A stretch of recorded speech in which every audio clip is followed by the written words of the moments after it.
Aunque las materias primas están brillando con luz propia, puede resultar complicado para los inversores entrar en un sector tan especializado, tan de nicho, tan volátil y que requiere tanta preparación. Los ETFs salen a la vanguardia como una opción para aquellos inversores que se quieren exponer a un sector en particular sin tener el dolor de cabeza que requiere el estudio sistemático de acciones. Y evidentemente las materias primas y la minería no son la excepción. Hoy volvemos con un capítulo sobre maneras de invertir en materias primas y hoy desvelamos todos los secretos sobre la inversión en materias primas a partir de ETFs.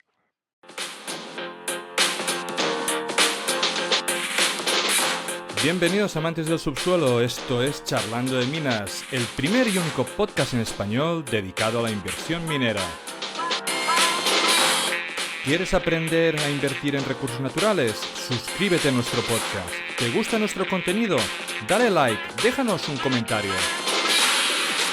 El programa de esta semana está a punto de empezar.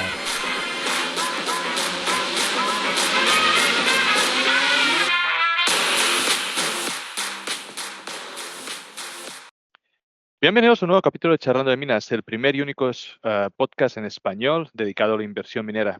Hoy haremos otro de estos capítulos que hemos nombrado maneras de invertir en materias primas. Y hoy vamos a hablar de ETFs y cómo usarlos para invertir en materias primas.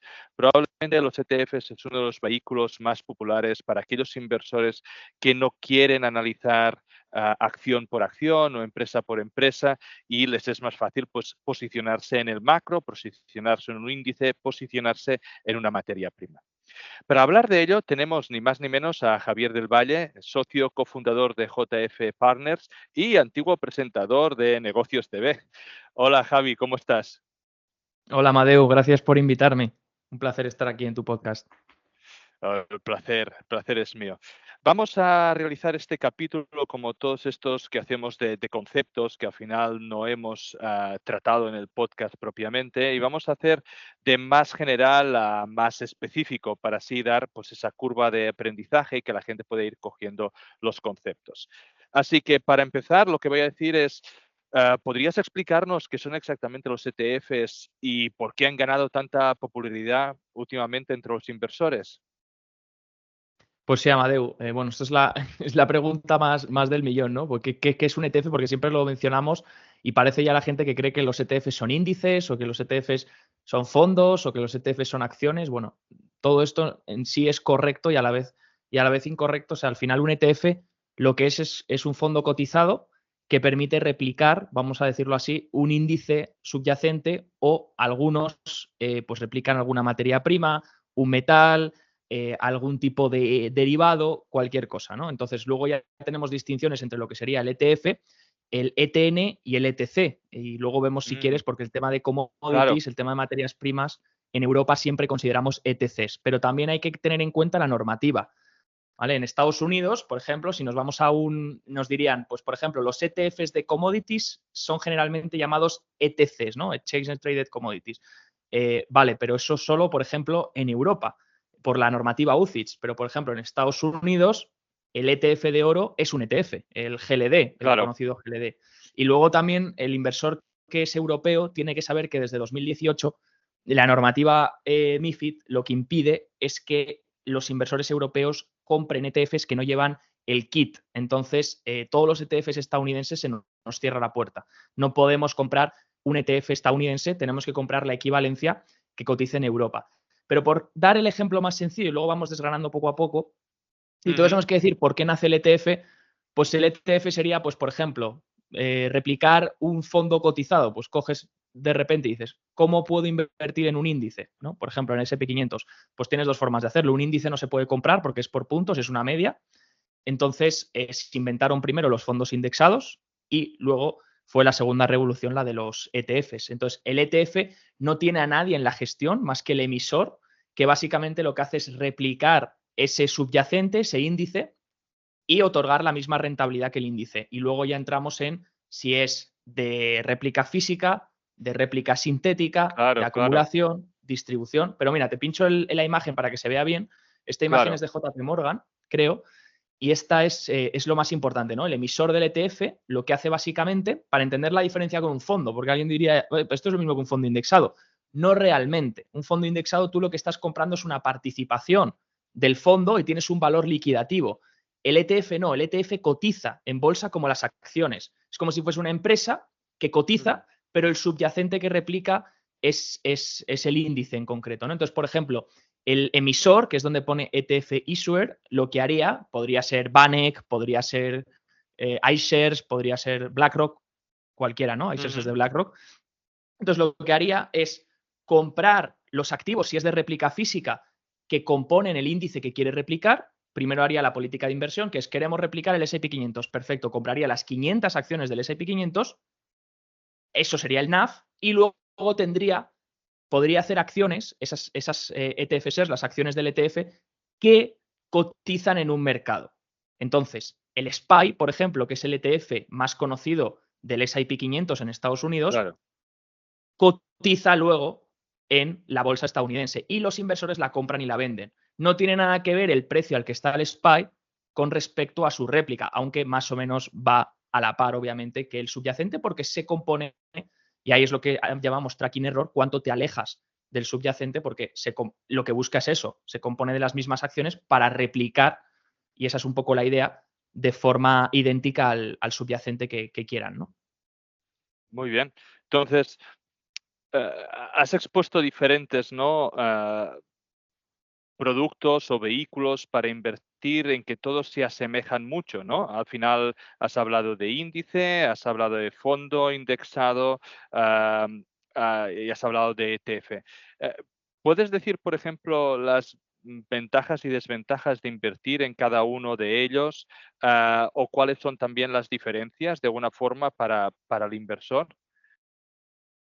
Sí, a ver, principalmente, sí, es lo que decíamos, ¿no? Si quieres invertir en un índice, tienes dos opciones, ¿no? O te vas a un índice, o te vas a un fondo Mm, indexado que replique al índice, por ejemplo, un fondo Vanguard del S&P 500, o te puedes ir a un ETF. ¿Qué diferencia habría entre seleccionar el fondo y el ETF, ¿no? Que es un poco la pregunta que has hecho, Amadeu. Pues si tú seleccionas el fondo, tienes de nuevo una participación y para deshacer esa participación tienes que deshacer el fondo. Entonces puede llegar a tardar más tiempo que claro. simplemente deshacer una posición de un ETF. Yo quiero deshacer la posición del ETF S&P 500, voy al mercado, ojo, cuando esté abierto, aquí ya depende de si el broker te deja operar after hours o no, pero cuando esté abierto el mercado puedo vender esas acciones del ETF instantáneo, al segundo. Entonces, aquí ya es un poco cuando me meta la orden el broker y demás y la velocidad, pero es como una acción. Yo tengo Apple en cartera, quiero vender Apple porque mañana creo que va a caer el mercado, vendo instantáneamente. El fondo no podría hacer eso. Tendría que lanzar una orden de liquidación y me tendrían que liquidar, aunque va a tardar más o menos 24 o 48 horas como mucho. Pero ya vemos un poco la diferencia, ¿no? Lo mismo entrando. Si yo quiero iniciar posición en un fondo, tardo más que si lo quiero hacer en un ETF. Entonces, los ETFs, ¿por qué han ganado tanta popularidad? Porque a medida que también se hace más accesible el acceso a la inversión para el minorista le permite poder hacer más una especie de trading, vamos a llamarlo entre comillas, Claro. de estos ETFs, ¿no? Pues, por ejemplo, el oro rompe máximos históricos, pues abro posición larga en un ETF de oro, rápidamente como si fuese una acción. ¿Por qué abrir posición en una acción concreta que no tengo analizada? Tú bien decías antes que esto permite un poco recoger una cesta. ¿Para qué abrir posición concreta en un ETF que no lo tengo analizado? O puedo abrir, por ejemplo, el de mineras de oro, que ya está distribuido por pesos y sigue al índice de mineras de oro, senior, pues está rompiendo máximos. Pues puedo hacer un trade abriendo posición en máximos, ¿no? Entonces permite una gestión más activa y que te permite hacer cosas. Por ejemplo, luego hay ETFs, luego empiezan a hacer cosas, ¿no? Hay ETFs apalancados. Creo de repente que el Claro. rally que va a meter el índice es brutal. Me compro un ETF apalancado que se apalanca por mí, no me apalanco yo. Creo que creo que el mercado va a caer y quiero proteger mis posiciones.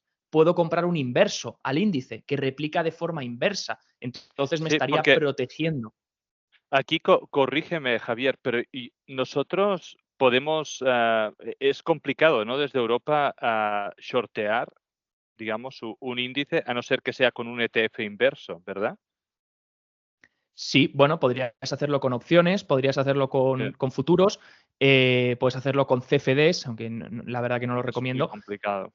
Pero un ETF inverso lo que hace es que tú no tienes una posición corta, entonces no tienes riesgo de margin call. Es el ETF quien asume la posición inversa. El ETF te replica por -1. El movimiento, ojo, el movimiento diario, porque aquí la gente se equivoca y piensa que un ETF inverso lo que va a hacer es replicarme a la inversa, pues si yo cojo, por ejemplo, en 2000 o este año y quiero que me replique a la inversa todo el año que viene. No, el ETF inverso te promete que te replica cada día a la inversa, pero el ETF va rebalanceando. Entonces, la base del Claro, ETF es cambiante. Entonces, te puedes topar con incluso, aunque el índice caiga, el subyacente caiga, el inverso que te debería haber subido y haber ganado dinero, porque has acertado el movimiento, le pierdas pasta. Le puedes claro. llegar a perder dinero. No, es que siempre shortear al final o ir en corto es algo que la gente tiene que tener muy claro el vehículo y muy claro las acciones de tomar. No es tan simple, entre comillas, ¿no? Como ir en largo, donde al final es ir que una acción vaya bien y que siempre tienes claro que puedes perder eso que de alguna forma has invertido, ¿no? En el caso de hacer cortos, es, bajo mi punto de vista, es mucho más fácil de perder dinero.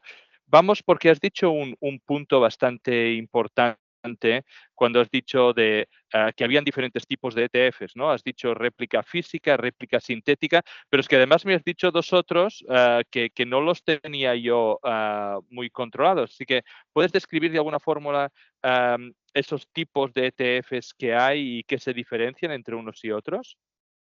Perfecto, Amadeu. Ahora mismo lo comentamos. Mira, te quería enseñar un ejemplo aquí de la Ajá, CNMV, que la misma CNMV da sobre. Bueno, este es apalancado, perdóname, el inverso, ¿vale? Sobre el muy bien. valor de un inverso, ¿no? Entonces dice, compramos un ETF inverso el día 0 por valor de 100, ¿no? Entonces el día 1 el índice sube un 5%, por lo que nuestro resultado de ETF inverso es menos 5 euros. Ese mismo día nos replica la inversa, entonces perdemos pasta porque el ETF ha subido y nosotros estábamos en un inverso, ¿no? Entonces hace lo Muy bien. contrario. Pero si esperamos hasta el día 4, el índice ha caído un 6,44% y nuestra posición, que esperaríamos que subiese un 6,44%, haciendo exactamente lo inverso, solo ha subido un 3,46%. Esto es porque la base es cambiante y lo que hace el ETF inverso es darte la inversa de cada día. Pero si tu Claro. base ha disminuido, aunque tú le ganes a la posición, tienes partes de una menor base.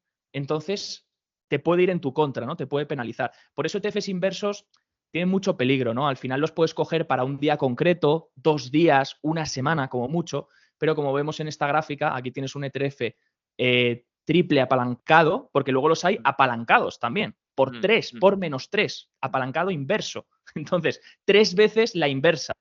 Y fíjate que este triple apalancado inverso, pues sí, en algunos momentos te pega un pico cuando hay unas caídas del mercado, pero como lo tengas a largo plazo, la leche que te Sí, metes es que tienden a cero, ¿no? Es literalmente una exacto.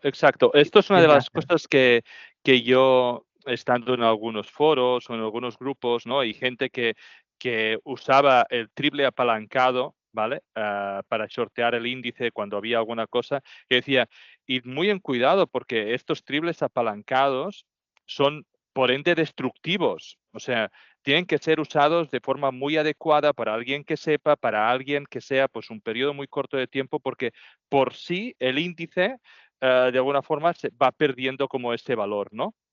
Eso es, eso es. Tiende a cero, tiende a cero. Mm, Y luego tienes los apalancados largos. Podrías decir, mm, ya, pero yo me invierto en un apalancado, triple apalancado del Nasdaq, mm, porque el Nasdaq siempre sube, ¿no? Nos dicen, el S&P siempre sube. Voy a mm. comprar un triple apalancado y así tengo la posición por 3. No me apalanco yo, se apalanca el ETF en la rentabilidad. Cuando el índice suba un 1, el ETF me va a subir 3%. Entonces, el problema que tienes es que es lo mismo, el apalancado, puedes llegar, aquí hay un ejemplo de la CNMV, que lo dejo ahí por si alguien quiere hacer pantallazo y Muy verlo, bien. la CNMV lo mismo, te dice, ojo, cuidado, el apalancado por 2, puedes acertar, bueno, incluso no, aquí lo que hace es que el ejemplo muestra que te quedas plano, ¿vale? Que Sí, el índice te ha subido, pero luego ha bajado y te has quedado plano y el índice no se ha movido. Imagínate que se ha quedado en los 5.000 puntos y al final no ha hecho nada. Vale, pues tú has perdido dinero con el ETF apalancado, más comisiones que no están reflejadas aquí, que es está que se te claro. ha ido el ETF del índice a 94,6 cuando lo tenías en 100, cuando lo compraste, ¿vale? Así que cuidado con eso, porque igualmente lo que nos prometen siempre apalancados inversos es replicar por el día. ya sea por 2, por 3 o inverso, por -1, por -2, por -3, pero durante el día concreto. Luego se rebalancea. Y luego lo que me decías de ETFs físicos, voy a aprovechar para poner esto, ya que lo tengo por aquí. Muy bien. La réplica física o la réplica sintética. Esto es muy importante cuando compramos un ETF. Bueno, principalmente hay 3 tipos de ETF, ¿vale? Que comentábamos antes. Están los ETFs, que son fondos cotizados como tal, los ETCs, que es ya para la dominación de materias primas, sobre todo aquí en Europa, te comentaba el tema de UCITS, dice que la regulación dice que un ETF, si no está lo suficientemente diversificado, no puede considerarse ETF. Entonces, si yo quiero comprar un ETF de solo oro, aquí en Europa van a tener una designación de ETCs, ¿de acuerdo? Pero a lo mejor en Estados Unidos no. En Estados Unidos no tiene por qué diferenciarse así, ¿vale? Por ejemplo, el GLD hemos dicho que como es todo oro físico, es un ETF. Pero es que esto ya depende un poco de la regulación y qué se considera dentro de la normativa, ¿no? Pero luego tienes los ETNs que son más para temas de deuda o temas del VIX, tienes inversos al VIX, ETFs del VIX, lo que sea, ¿no? Vale. Entonces, ¿qué es un...? Luego dentro de los ETFs, digamos que queremos comprar uno del S&P 500 y tenemos 2 tipos de conceptos. Tenemos que el ETF puede ser de réplica física o de réplica sintética. Básicamente, el ETF de réplica física lo que hace es comprar todas las acciones del S&P 500. Va a comprar con el dinero del ETF las 500 participaciones del índice y va a ir haciendo el rebalanceo constante para igualar al índice, para tener un tracking error, que es la diferencia entre lo que replica entre lo que hace el índice y lo que al final te replica el ETF. La idea de un ETF es que te dé un tracking error lo menor posible, porque tú quieres que te replique el subyacente al máximo. Si te da un tracking error enorme, yo no confiaré en la gestión o el emisor del ETF, porque si el SP me está haciendo un 10. ¿Cuál debe ser el tracking error estándar, digamos, o a partir de cuál tú te sientes cómodo, digamos? Es muy pequeño, no supera el 1%, es muy pequeño en estos ETFs de réplica, o sea, estos ETFs que replican un índice con tanto volumen y tanta liquidez que tienen, debería ser mínimo, debería ser casi idéntico. Luego ya el tema es que tienes las divisas, ¿vale? Hay 3 consideraciones a tener en cuenta en las divisas en los ETFs, cuando los compras desde fuera, entonces eso ya es otra historia. Pero si tú comprases el ETF en la misma divisa que replica a un subyacente, en principio, hoy en día van súper ligados. El físico puede tener un poco más de tracking error que el sintético, porque el sintético, el de réplica sintética, es básicamente un acuerdo, es un swap con una entidad donde el ETF acuerda que se le pague la rentabilidad que haga el activo subyacente. En este caso, pues el SP500 se marca un 20%, pues la entidad le va a dar un 20% al emisor del ETF a cambio de un pago, obviamente, a cambio de pagarle una prima, ¿no? Entonces, ¿qué pasa con el subyacente? Que bueno, que aquí tienes riesgo más que el físico. El físico tú no tienes ningún riesgo de contraparte porque tienes las acciones dentro del ETF y tú tienes una participación de ese ETF. Pero el sintético, disculpa, tiene un riesgo de contraparte. Y es que la contraparte con la que acuerdas el swap no te pague, o quiebre, o pase lo que sea, ¿no? Entonces, bueno, tienes ese riesgo de contraparte que en principio es mínimo, pero algunos inversores, pues reconocidos, pues te dicen que evites los ETFs sintéticos, ¿no? Sí, sobre todo cuando estás buscando, ¿no? O estás invirtiendo en un ETF, por ejemplo, de materias primas. Yo, al menos, es algo que siempre recomiendo, ¿no? Si tú tienes un ETF que quieres básicamente el precio del oro, tienes uno que lo que tiene son oro en bóvedas, que lo están guardando ellos, y otro que lo que tiene es alguien que le pague por el movimiento, pues hombre, ¿qué quieres que te diga? Da mucha más seguridad siempre potencialmente tener ese oro allí en físico. Efectivamente. El GLD, por ejemplo, tiene el oro físico y básicamente te cobran ese coste de gestión por gestionar el oro y es como una especie de trust donde pues almacenan el oro físico y luego pues puedes tener problemas a la hora de asegurar el NAV, ¿no? Puede haber momentos en los que hay tanta demanda del ETF y no hay oro físico, como creo que pasó en 2011 con el de Sprott, que entonces cancelen el acceso al ETF, ¿no? Porque no pueden asegurar todas las posiciones con oro físico, ¿no? Porque no encontraban en el mercado. Entonces, eso ya es un poco lo que te puedes encontrar más en el tema de materias primas. De nuevo, es lo que tú dices, esto cuando van aumentando los riesgos es cuando te metes en mercados, sobre todo que son más ilíquidos o donde dependes también de más factores, donde, por ejemplo, la materia prima, tenemos el ejemplo, por ejemplo, de lo que pasó con el ETF de uso en petróleo en 2020, cuando los futuros se fueron a negativo. Entonces, tienes ahí varios ejemplos que han ocurrido, pero no solo con ETFs de materias primas, ha ocurrido también como, por ejemplo, ETFs de volatilidad, de short volatility, porque el Sí, inversor, una estrategia que adopta también es comprar un ETF inverso a la volatilidad. Porque si estás en un mercado alcista, la volatilidad baja, el inverso a la volatilidad sube. claro. Y estos ETNs lo que hacen es compran el futuro en la curva contango, ¿no? En parecido a materias primas. Compras el futuro de 2 meses, vendes el de un mes y roleas. ¿Qué pasa? Que cuando la curva se te gira, estás jodido. Y ahí es donde Claro. hemos visto ETFs. En 2018 ocurrió lo que se llama el Volmagedón, que es que de repente se disparó la volatilidad y ETFs, hubo ETFs que tuvieron que cerrar. Se liquidó el Velocity de XIV, creo que era el ticker. Se liquidó por completo en un día. En un día cayó un 90 y se cerró. Entonces te puede pasar. Son cosas que, bueno, que cuanto más el sector es más ilíquido o más estás en una posición inversa o apalancada, pues Más más incrementan los apalancada. riesgos. Está claro, está claro. O sea, una de las cosas que creo que aquí tiene que quedar clara a la gente es, y yo soy de la opinión, ¿no? Un ETF te da esa posibilidad de tener una posición en un sector, digamos, a ciertas cosas que son más complicadas, ¿no? Como has dicho, la volatilidad o un índice entero, pero eso no exime de ningún riesgo. Y igual que las materias primas pues pueden bajar de golpe, puede haber un tipo de acción, ¿no? Geopolítica que quiebre de alguna forma el índice. Hemos visto lunes negros, hemos visto cisnes que pueden aparecer. Entonces, todas esas cosas son, y por mucho de que sea pues un tipo de vehículo en el cual no tengas seguramente que hacer un tipo de análisis tan específico como el de comprar una industria particular o una acción particular, pues tiene sus riesgos como cualquier tipo de inversión. Efectivamente. Perfecto. Vamos ya a intentar ir a hablar, ¿no? de inversión en materias primas a través de FSs. Hablando específicamente sobre materias primas, ¿cómo puede un inversor utilizar los ETFs para exponerse al sector? Bueno, pues aquí tendría o bien ETFs que son, bueno, vamos a decir ETFs de forma general, ¿vale? Sí, Sin hacer esa sin la diferenciación entre especificación, sí. ETCs, ETFs, ¿vale? Luego ya depende de la regulación que estés mirando y normalmente, por ejemplo, aquí en Europa, cualquier cosa que sea solo de una commodity va a ser un ETC, ¿vale? Incluso los de oro, Muy bien. incluso el Sí, sí. Invesco Physical Gold que hay en Europa se considera ETC, mientras que en Estados Unidos no, el GLD se considera ETF, pese a que es solo oro y es oro físico, vaqueado por oro físico, ¿no? Entonces, bueno, ya un poco eso, pero vamos a llamarlo todo ETFs, que al final la forma de funcionar es más o menos la misma. Luego ya Sí. depende del activo que estén. A ver, tema de cómo invertir en materias primas, pues tienes o estos ETFs que repliquen la materia prima como tal, ¿vale?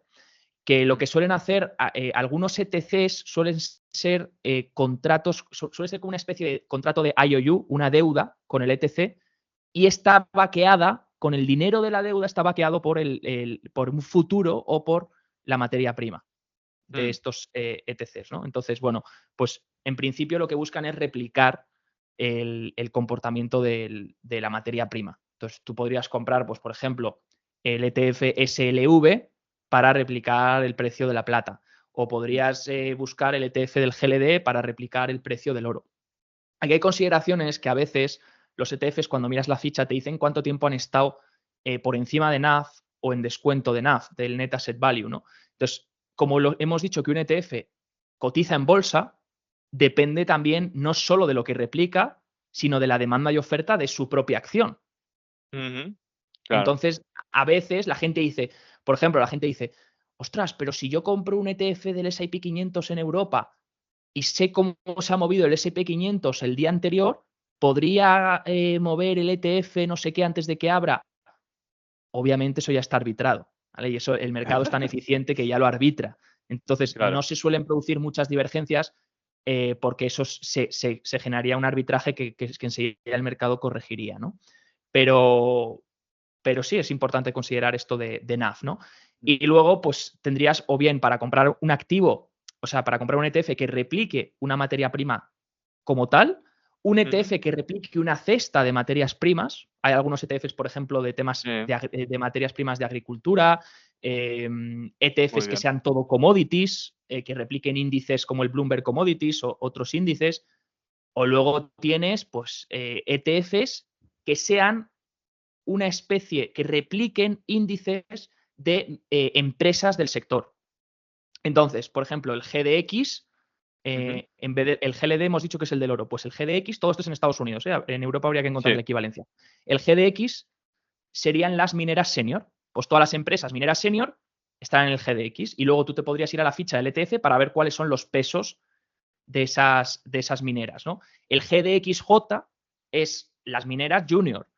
Pues lo mismo en todos los campos, más o menos, tienes luego las empresas que también están ligadas al sector, ¿no? Entonces puedes invertir también en ese ETF. En vez de decir lo que tú decías, Amadeo, en vez de decir, oye, creo que las mineras ahora mismo cotizan a descuento con respecto a lo que está haciendo el oro, ¿no? El oro ha roto los 2000 y algo, ha roto máximos y decimos, oye, las mineras de oro están prácticamente en mínimos, quiero comprar una minera de oro para corregir esa divergencia. Bueno, si no quieres aventurarte a analizar una minera de oro porque tiene riesgo operacional, porque no sabes analizarla, porque requiere un análisis específico, pues podrías comprar un ETF, por supuesto. Podrías comprar un ETF como posiciona esa temática. Y el ETF pues, te va a dar los pesos que replican el índice, ¿no? Para replicar el índice. Aquí yo tengo, has sacado bastantes temas y tengo varias preguntas, ¿no? El primero es, si, por ejemplo, hay ETF de oro, hay ETF de plata, Sprott sacó el de uranio, y había el de platino, paladio, pero realmente no hay un ETF para cada materia prima, ¿no? ¿Qué es lo que hace de que hayan ciertas materias primas que tengan un ETF dedicado a ello y otras no? Bueno, la liquidez, yo creo, y la demanda de ese ETF. Si al final el ETF, bueno, pues tienes los principales, ¿no? Yo te he ido mencionando los principales de los emisores, pero, por ejemplo, de oro también tiene uno Sprott, si no me equivoco. Entonces, que Sí, sí. hay un montón de ETFs emisores que pueden crear el ETF, pero luego siempre uno menciona, uno cuando va a la tabla, mira, te voy a enseñar aquí, por ejemplo, la tabla de Finviz, uno cuando va a la tabla a ver si la tengo por algún otro lado. Aquí. Uno cuando va a la tabla de Finviz, aquí lo que le aparecen son los ETFs estadounidenses que cotizan en Estados Unidos con mayor volumen y por tanto liquidez. Entonces los más, por así decirlo, los más grandes. Luego tienes ETFs, ¿puedes encontrar ETFs de materias primas concretas? Sí, pero luego ya depende también el volumen y la liquidez del ETF. Por eso es muy Claro. importante, cuando vemos el ETF es muy importante ver la liquidez. Y de hecho yo recomiendo ver el gráfico. El gráfico lo podemos, o sea, como son como acciones, tienen gráfico también técnico. Entonces puedes ver el gráfico en cualquier plataforma, TradingView, Webull, donde quieras. Y yo recomiendo ver el gráfico porque un gráfico de cotización te muestra una cosa imprescindible y es cómo de líquido es el activo. Si resulta que va dando saltos en el gráfico y no se completa el gráfico o las velas, significa que hay gaps, es muy líquido el ETF y se va moviendo por gaps y saltos en función de cuando consigue cruzar órdenes. Tú necesitas una gráfica que dé liquidez. Por ejemplo, tú miras la del GLD y parece como si fuese Apple o cualquier acción, se ve toda la liquidez del ETF. Entonces, muy importante, si no vemos este ETF es porque nadie se ha animado a lo mejor a hacerlo porque no hay, porque no hay negocio o no hay demanda. Y en el Claro. momento en el que salga, también cuidado con los ETFs en sectores o materias muy concretas y muy pequeños, o de ETFs, porque también hay ETFs que se denominan Smart Beta o algunos incluso que hacen estrategias concretas. Hay, por ejemplo, uno que hace una estrategia con opciones para conseguir para conseguir el cash flow y no sé qué, y luego ves el ETF y tiene una liquidez enana, ¿no? Y luego son Claro. 500 millones y dices, hostia, cuidado, porque como te metas en esto, no puedes deshacer posición o no es tan fácil deshacer la posición si tienes falta de liquidez. Entonces, siempre mirar la liquidez y siempre mirar que el tamaño del sea grande, sea líquido y se mueva bien, no se mueva por saltos. Ya es un poco, esta pregunta es un poco más a tu opinión personal, ¿no? Pero estábamos hablando de, por ejemplo, de ETF de oro, ETF de minera senior GDX o las junior GDXJ, pero sí que cuando comparas, por ejemplo, cómo ha evolucionado el precio de las mineras, del oro en comparación a las mineras, pues es bastante decepcionante, ¿no? Para las mineras podemos ver el GDX y el GDXJ que no se han comportado bien en comparación al precio del oro. ¿Tú por qué consideras que esto ha sido así? Bueno, aquí entras en otro tipo de activo, ¿no? Que es una acción y por tanto hay que valorarla como tal, aunque dependa mucho del oro. O sea, en principio, si el oro sube, las productoras deberían tener más dinero, más cash flow y por tanto poder premiar más a sus accionistas y que el Mm, valor de la acción fuese recompensado, ¿no? Sin embargo, decía hace poco Rick Rule una cosa importante y es que a veces las mineras de oro no han sabido otorgar ese valor al accionista, de premiar exacto. ese valor al accionista. Entonces, el mercado lo sabe y el mercado también descuenta que las mineras de oro, pues sí, tienen el oro más alto y están empezando a hacer, a estos precios del oro pueden empezar a hacer mucho más dinero y flujo de caja, pero también descuentan que los costes operativos son mayores. El acceso a la financiación es más caro. Mm, Entonces, tienes esos costes que también incrementan y lo que tienes que mirar es los márgenes. Al final, lo que te gustaría ver es una expansión de márgenes en las mineras y cuando esa expansión de márgenes llegue, es cuando el accionista va a empezar a reconocer entonces el valor. Pero estoy de acuerdo que están cotizando una valoración absurda para el movimiento que hemos visto, del oro. mm. Pero bueno, estas son cosas que pasan en el mercado, ¿no? Son ineficiencias que tarde o temprano se corrigen, ya sea porque el oro ha subido mucho y no debería, o ya sea porque las mineras están muy baratas y deberían subir, ¿no? Mm. Cuando todo el mundo deje de hablar de esto, empezarán a subir sorprendentemente y ¿Verdad? ya Y ya pagarán, se ¿no? dejará de Pero es lo hablar. que decimos siempre. Entrevistaste a Luis hace poco, ¿no? Y tenemos una Sí, tesis en diferentes mineras de oro. Pero es lo que dices, si puedes comprar el oro en suelo a $3 la onza en vez de a 2.000, pues oye, cada uno que elija, ¿no? Pero claro, requiere un trabajo de campo como el que haces tú, escuchar, ver y además analizar una minera no es lo mismo que analizar una empresa tecnológica. Analizar una no, minera es tienes que diferente. saber también todas las fases bueno, y todo lo que se está haciendo, ¿no? Y, bueno, el tema de la jurisdicción y demás es muy importante también.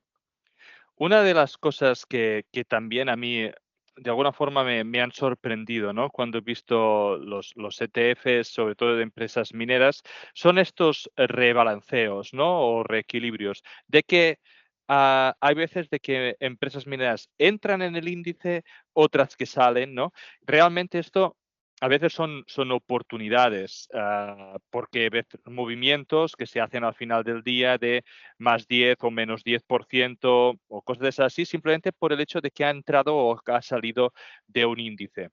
Am, pero lo que a veces veo es que, claro, miras las empresas y salen algunas que son muy buenas, ¿no? Y dices, ¿por qué ha salido esta empresa del índice?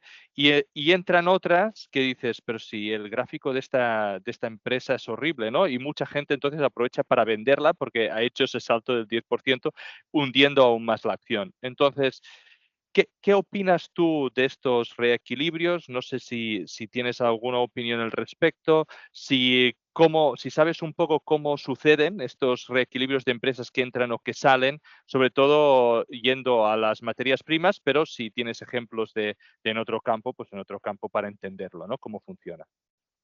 Vale, hemos dicho que cada ETF replica un índice, ¿no? Subyacente. Mm, Entonces, aquí nos tendríamos que ir a la política del índice. Primero. muy O bien. sea, primero el ETF para entender qué es lo que está replicando el ETF y qué índice replica. Y nos lo van a decir, pues replicamos el índice de las mineras senior de oro, no sé qué. Vale, entonces nos vamos a la política del índice.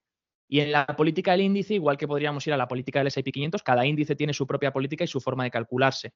Entonces nos iríamos a la política del índice y podríamos ver cómo consideran cuándo las normativas para mantenerte dentro del índice cuándo consideran añadir y cuándo consideran expulsar.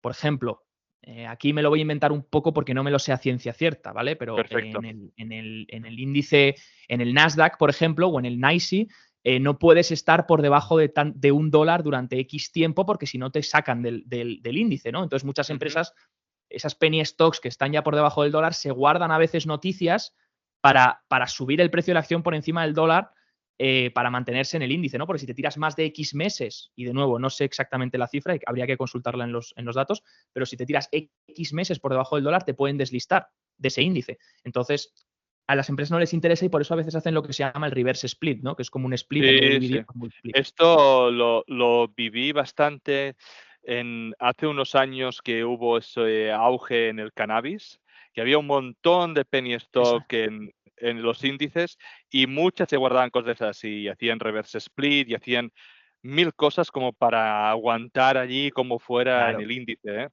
Claro, porque no te gusta si estás en un índice grande, que te saquen de Mm, ese índice es perder mucho volumen, es salirte de exacto. muchos ETFs. Claro, es que tú lo has dicho antes, si ahora veamos el caso contrario, añaden una acción a un ETF, ese Mm, ETF tiene que replicar esa posición del índice añadiendo esa posición también a su claro. ETF.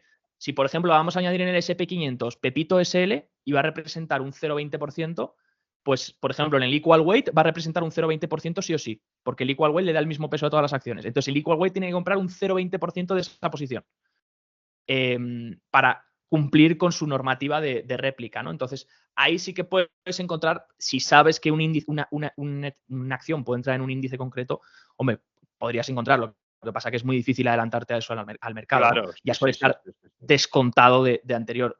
Luego también cuando un ETF o una acción cotiza en un mercado y se va a listar en otro, a veces sí que puedes encontrar arbitrajes interesantes que pueden surgir, ¿no? Pero vamos, básicamente eso sería lo primero, mirar la política del índice que replica el ETF para ver cuándo se añade y cuándo se saca. Y luego el propio ETF te dice también la política de rebalanceo, que el rebalanceo es muy importante, porque Ujú, el ETF tiene que rebalancear también para cumplir con la normativa. Entonces, puede llegar un punto en el que si, imagínate, solo una acción sube o muy pocas acciones suben, puede empezar a tener mucho peso en esas acciones, porque al final vas ganando peso y vas perdiendo en el resto de componentes.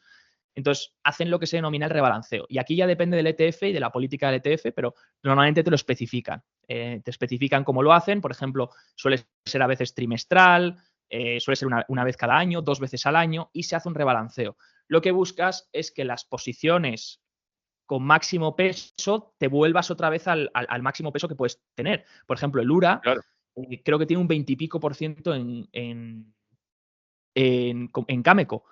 Mm, Y creo que máximo podría tener, habría que mirar la política del URA, pero creo que cuando la revisé, máximo puede tener un 24, 23, 23, algo. Entonces, sabes que cuando rebalanceen, lo que van a hacer es vender esa y comprar las otras, ¿no? Entonces, es una claro. política. Pero lo van haciendo, ¿eh? Lo van haciendo de forma progresiva y al final, pues van rebalanceando las posiciones, obviamente es algo que hay que considerar. Yo es que invitaría siempre que vayas a invertir en un ETF, no solo inviertas por lo que pone en el nombre del ETF, o me han dicho que el GDX es de LD. Minera Senior. Métete y mira la ficha del ETF. Es tan fácil como poner las siglas del ETF y después Ujú, poner ETF. Pones GDX en Google, espacio ETF, y te va a salir la página de la propia gestora. Y dentro de la propia gestora te va a salir la ficha. Y dentro de la ficha vas a ver todo.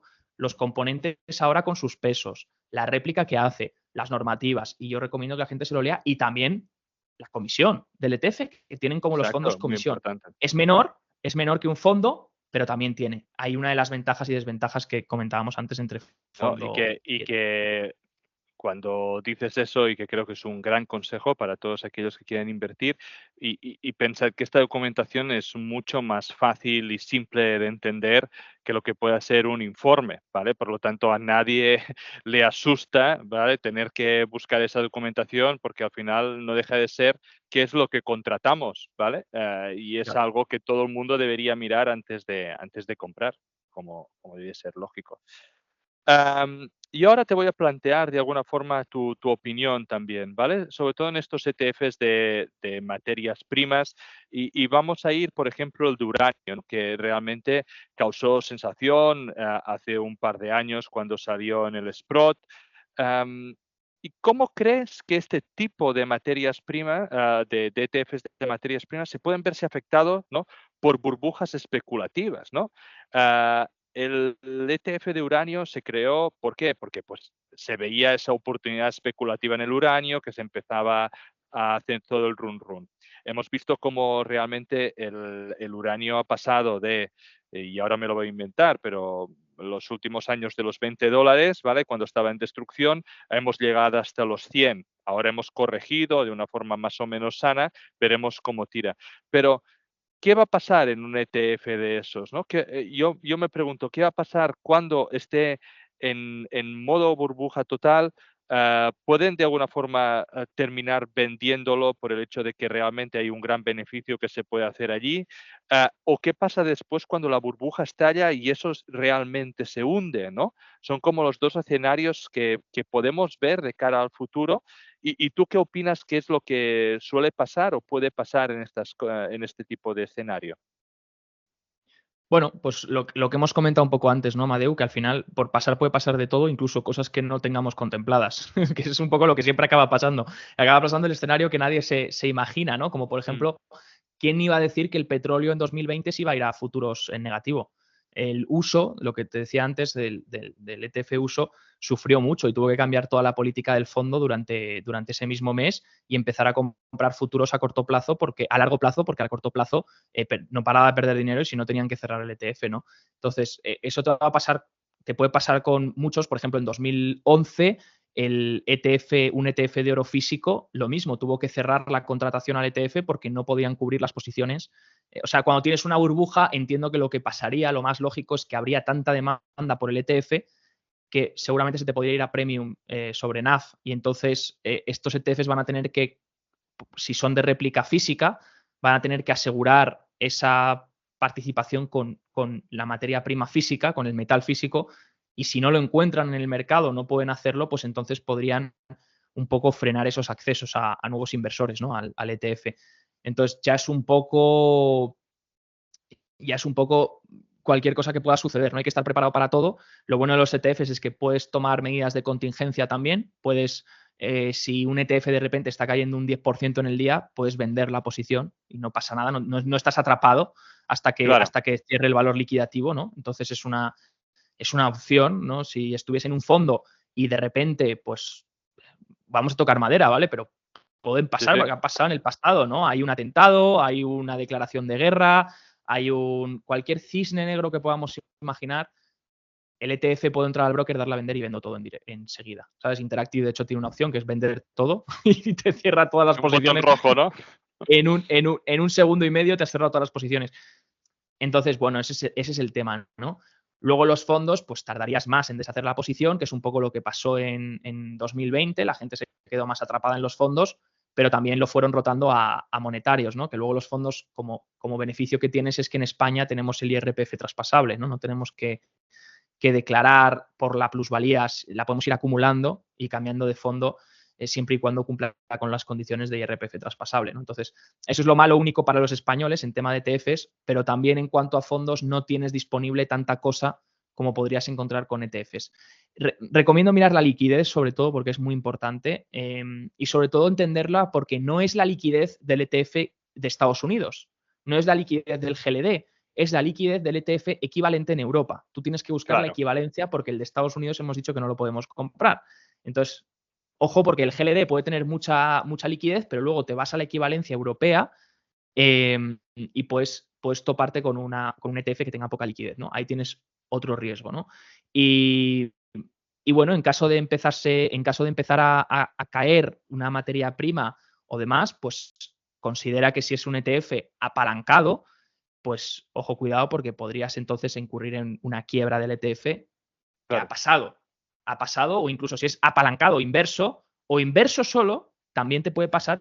Por ejemplo, daba el ejemplo en Volmagedón, fue Mm, ese cisne negro que ocurrió con la volatilidad en 2018. La volatilidad del VIX empezó a dispararse en un mercado en el que todo estaba, no había tensión todavía, no parecía haber tensión, y de repente un día para otro se dispara el VIX y el inverso del VIX, el XIV, que fue el Velocity, que cerró sus puertas en un solo día, se metió un piñazo, ¿no? Entonces, en un solo día, menos 90%. Y adiós LTF. Entonces, bueno, ¿podrías haber evitado esto si tuvieses un stop loss? A lo mejor. A lo mejor no te hubiese entrado bien la orden, pero a lo mejor si tuvieses un stop loss te hubieses conseguido salir un poco, ¿no? Por eso, Claro. siempre mucho cuidado con estos ETFs inversos, apalancados o tal. Yo intentaría ir siempre a por lo que más volumen tenga, lo que lleven los fondos de inversión. Sabes que si un fondo de inversión lleva el GLD o el GDXJ o el GDX, sabes que obviamente es un ETF que a lo mejor no va a tener riesgos considerables. Pero claro está que luego tienes el riesgo del subyacente, ¿no? Que si las mineras de oro se van a mínimos, pues oye, es normal que el GDX te caiga, porque está replicando eso. No puede replicar Está otra claro. cosa, ¿no? Entonces, y ahora ya para cerrar, ¿no? Son dos preguntas. La primera es que Rick Rule dice, ¿no? Voy a invertir en un ETF. ¿Por qué voy a invertir, ¿no? en un ETF de empresas, por ejemplo, mineras? Y eso lo podemos extrapolar a cualquier otro sector, ¿no? Si no invertiría en la mitad de las empresas que están en él, ¿no? ¿Qué le dirías entonces a alguien que dice eso? Que tiene toda la razón. Si no te gusta la mitad de las empresas que hay en el ETF, no inviertas en ese ETF, por supuesto. Vete, si no, a las empresas que te gustan y haz una cesta Pero tú de es empresas. complicado, ¿no? Porque tú puedes invertir en el SP500, ¿no? En el SPI, pero en cambio no te pueden gustar las 500 empresas del SP500. Bueno, puedes coger el S&P, estás largo beta, y si Mm, alguna de no te gusta, te haces un short a un esa. short. Y estás cogiendo todas. Es lo que hacen los fondos long short, ¿no? Se ponen largo Sí, algo y corto en lo otro. Entonces, estás cogiendo solo el alfa. Eh, es una opción, ¿no? Puedes decir, oye, si te gusta muchísimo el S&P 500, pero odias Tesla, oye, abre una posición larga S&P 500, ponte corto Tesla en paralelo. Y estás haciendo una muy posición bien. relativa a todo largo S&P menos Tesla. Entonces, si te sale bien, pues mejor aún. Eso ya depende de cada uno, ¿no? Obviamente los ETFs al final tienes que ser un poco más abierto en el sentido de que no te importe tanto alguna acción concreta, también el peso que tenga dentro del ETF. Por ejemplo, si Rick Rule me dice, no me gusta el 50% de este ETF, pero resulta que ese 50% tiene menos de un 20% del peso, pues yo no le daría la razón a Rick Rule.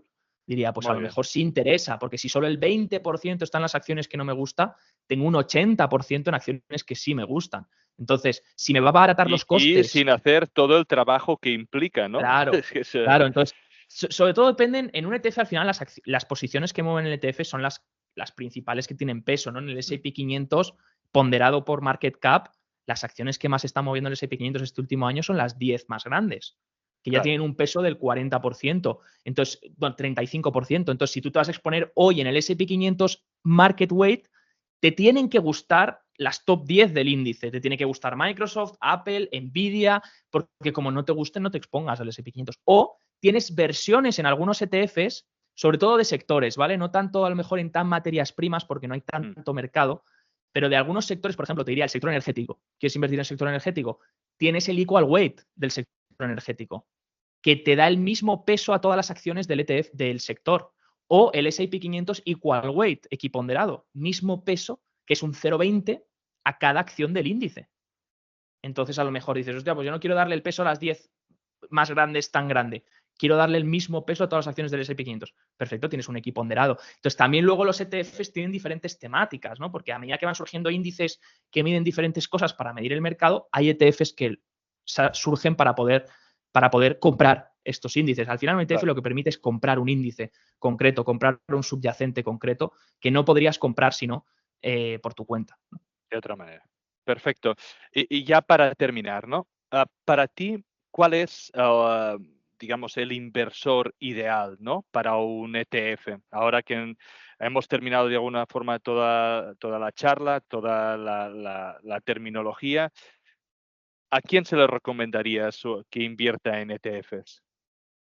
Vale, los ETFs lo bueno que tienen, Amadeu, es que hay tanto volumen, son tan grandes y es un mercado tan importante que se puede adaptar a muchos tipos de perfiles de inversión. O sea, puede ir desde, vamos a identificar los principales, ¿no? Puede ir desde el que quiere invertir de forma pasiva y dice, quiero hacerme una cartera pues lo que te haría un robo-advisor, pero no quieres pagar las comisiones del robo-advisor. Quieres hacértelo Muy bien. tú, porque Mm, quieres también poder rotar el ETF en caso de que te apetezca o poder cerrar la posición en un día si te apetece. Vale, perfecto, pues te puedes coger, por ejemplo, un 20% del ETF S&P 500, otro 20% del ACWI, ¿no? Que es el MSCI World, otro 20% lo quieres en oro, te coges un ETF del GLD y te compones tú una cartera que como la puedes llevar a cartera largo permanente, plazo. casi. Sí, una cartera casi como un robo-advisor a largo plazo Mm. de los diferentes activos y con unas comisiones muy bajas y que tú puedes ir aportando todos los meses a esos ETFs. Y vas aportando, y Sí, vas sí. aportando, y vas aportando. Luego, ojo, cuidado con la divisa del ETF, ¿vale? Es algo que no hemos comentado, pero el tema de la divisa es muy importante.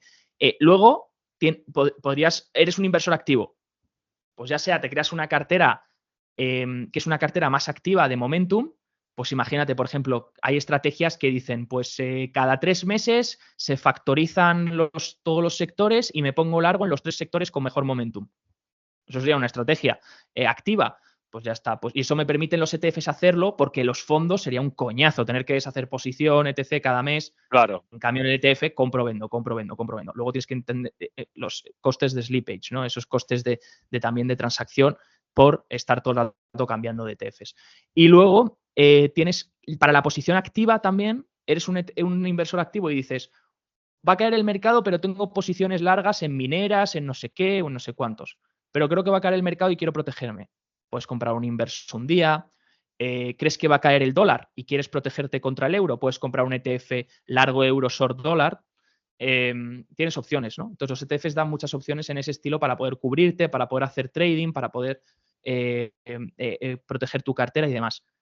Y luego, pues por último, eres un inversor que quiere acceder a un tipo de concreto de mercado, una temática concreta de mercado y no sabes cómo hacerlo, pues el ETF te puede dar la oportunidad de hacerlo sin tener que irte tú a comprar un futuro de uranio o irte a comprar una claro. minera de uranio concreta, pues a lo mejor quieres invertir, pues mira, quiero ser muy especulativo con el uranio, quiero meter un 5% de la carterita ahí porque es una temática que me gusta, considero que es necesario en el futuro y tal. Pues venga, cógete el URA o cógete el ETF Sprott y tienes ahí unas cuantas mineras de uranio, las más grandes que te representan el ETF, ¿no?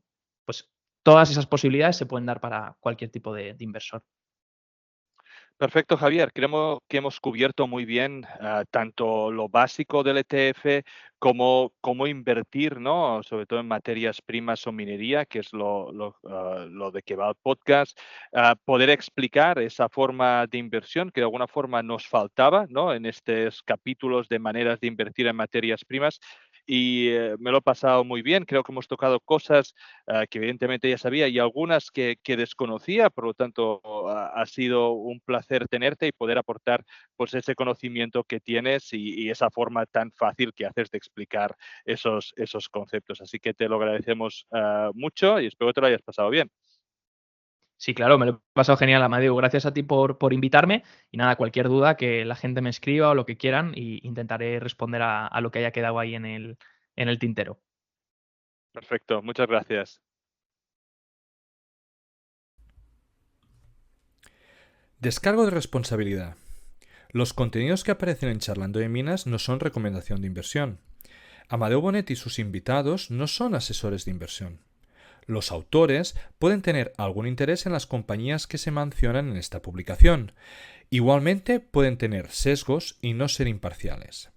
La información en esta publicación y de todas otras de Charlando de Minas son impersonales por naturaleza y de carácter generalista y deben ser consideradas como un producto de entretenimiento.